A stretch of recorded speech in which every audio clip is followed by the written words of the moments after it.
വളാഞ്ചേരി ആദവനാട് മദ്രസയിൽ ജോലി ചെയ്യുകയായിരുന്ന പ്രതി 20ഓളം വിദ്യാർത്ഥികളെ ലൈംഗിക ചൂഷണത്തിന് ഇരയാക്കിയതായാണ് പരാതി. കുട്ടികൾ വിവരം മാതാപിതാക്കളെ അറിയിച്ചതിനെ തുടർന്ന് രക്ഷിതാക്കൾ നടത്തിയ അന്വേഷണത്തിലാണ് കൂടുതൽ കുട്ടികൾ പീഡന വിവരം പുറത്തു പറയുന്നത്. തുടർന്ന് പിടിക്കപ്പെട്ടത് ഇയാളെ. ഇതുപോലത്തെ ഒരുപാട് തൃക്കാവടി വർണ്ണങ്ങൾ നമ്മളെ നാട്ടിലുണ്ട്. ഇവന്മാരിങ്ങനെ കൂടിക്കൊണ്ടേയിരിക്കും ഇതുപോലുള്ള ആളുകൾ. പക്ഷെ നമ്മൾ രക്ഷിതാക്കളാണ് ശ്രദ്ധിക്കേണ്ടത്.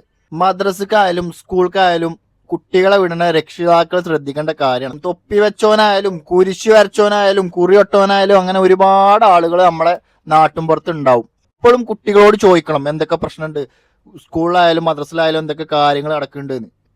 ഇതൊക്കെ ഇത്രയും വർഷം അപ്പം ഇവനൊക്കെ എന്ന് പിടിക്കപ്പെടേണ്ടതാണ്. ഇവനൊക്കെ കുട്ടികളെ മേല് എപ്പോഴും ഒരു കണ്ണു വേണം. കാരണം ഇതുപോലത്തെ കുറെ തൃക്കാവടി വർണ്ണങ്ങൾ ഇനിയുണ്ട്. ഇനിയിപ്പോ പിടിക്കപ്പെട്ട ഒരാള്, ഇനി പിടിക്കപ്പെടാത്ത നൂറുകണക്കിന് ആളുകൾ ഇനിയുണ്ടാവും.